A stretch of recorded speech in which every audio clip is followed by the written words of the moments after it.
I am kind of devastated and sad.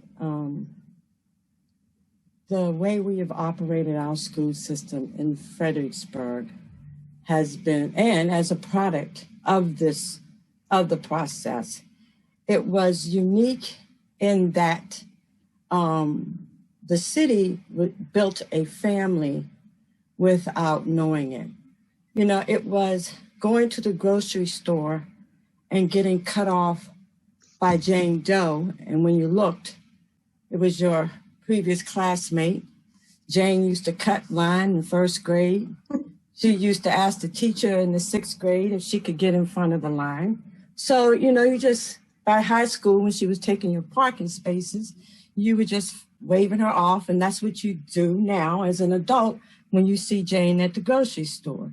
You know, it was, you know, seeing the worst and the best of each other from K through 12. There was no religious issue, no race issue, no political issue.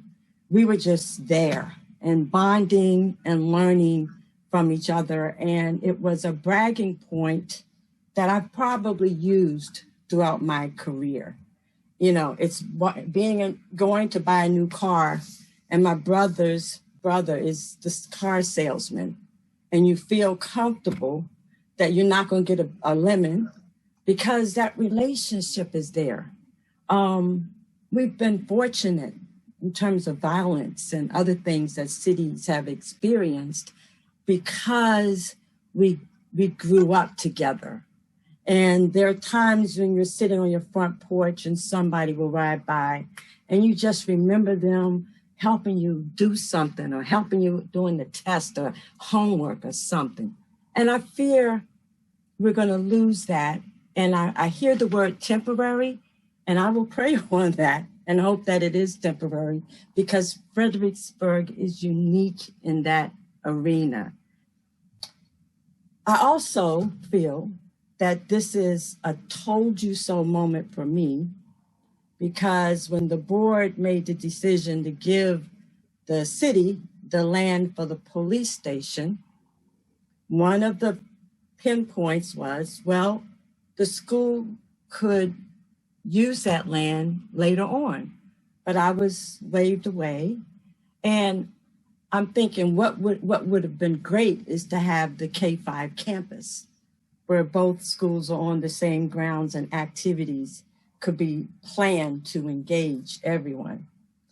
But, you know, as bad as I feel, I understand that the most important thing is the academic success of our children. And from what I'm hearing now, they're not getting it. It's too crowded. And I trust you guys, the administrators, Mr. Everhart and Dr. Catlett have become a wonderful team.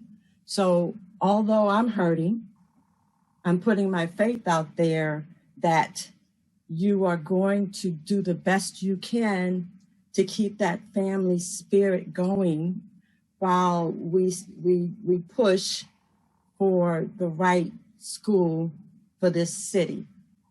But I'm supporting this with pain. That's I'm in pain. It's like I'm saying goodbye to a best system or a best friend. But I have faith that you guys are going to do what's right. As you know, I am tired of talking about minority achievement. I mean, that was what drove me to run for the school board. And so it's my hope that whatever this new idea, this new configuration is, that it is really going to help our students succeed academically. And so I just want you all to know that I am supportive with reservations, but I know that you're going to do the best that you can. So if I can just sort of half respond, half add on to that. I don't think it was any secret going into the work of the task force or, you know, in our deliberations and discussions that I too am a huge proponent of single stream.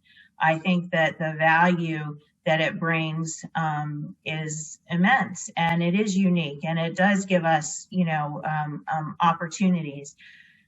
So I needed, a lot of, I would say convincing, but data, if you will, to show why we need to do this. And I am convinced after, all of the discussions, seeing the data, seeing the research, that while single stream is a wonderful thing for our community at this time, it is not allowing us to meet the needs of our students given the situation that we're in.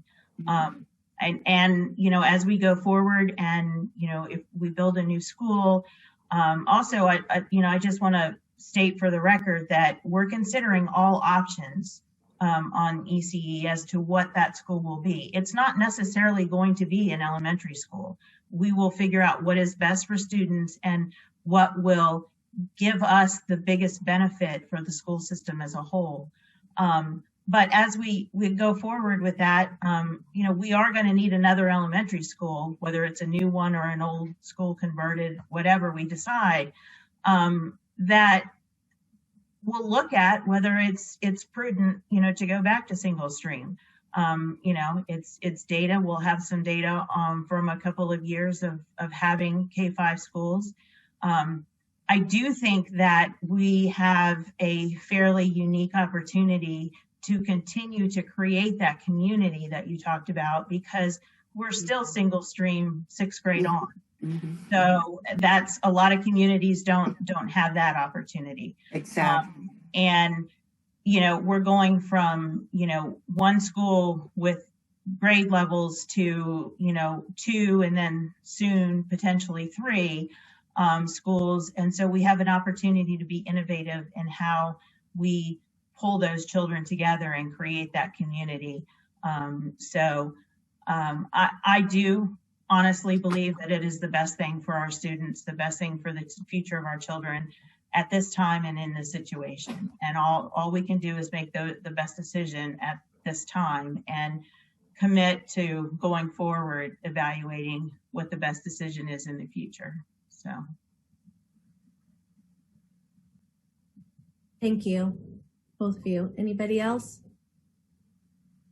I was just going to say that I feel like in a smaller setting, you may be able to make better community than in, if we have so many kindergarten classes that every year you're mixed, 16 classes are mixed up again, you may not make that community with that many grades at each level. Whereas you may make that community if you're in a smaller group and those 6 or 8 classes are mixed in and remixed as the years go on. So this may offer more opportunity to make community rather than less. So. Oh, I guess my concern is that the schools not look segregated if you are thinking about schools by neighborhood. I would not be in support of that at all. I don't think any of us would. Okay. So we are looking at, if you look at the zones, our staff has very mindfully created the zones so that it is not. Thank you for saying zones. Yes. Yeah, the zones that we've created are all already pretty diverse and equitable. I think when we were talking about it in one of our internal ECE meetings, the data reflected that, it was a similar amount of racial makeup in each one of the zones and a similar amount of socioeconomically, Great. The breakup was pretty spot on. So I think we're all committed to that. And I think we've already demonstrated, that we can do it with 2. I do think it will be a little more challenging when we get to 3 elementary schools, but I know that we will come up with a way to do it. I have no doubt. I think we're all very committed to that because I think that's key to building our community. So. And I let them know from a personal sense how I felt too as being a product of the school division and benefited from the the way I came through with my classmates when the classes were about the size of 130, and we matriculated from first grade to class of 77, the best class that's ever graduated from James Monroe, I should say. And with that, we love each other.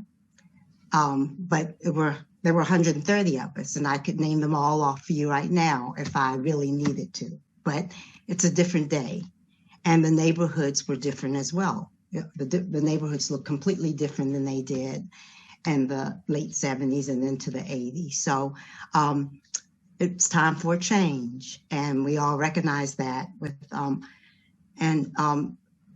It all stems back to better student achievement for me, and what's best for children. And that single reason for me helps me feel better about the choices that we're making, and that our staff will be able to do, teachers and staff, what they need to do, and administrators to provide a better high quality instruction for our students.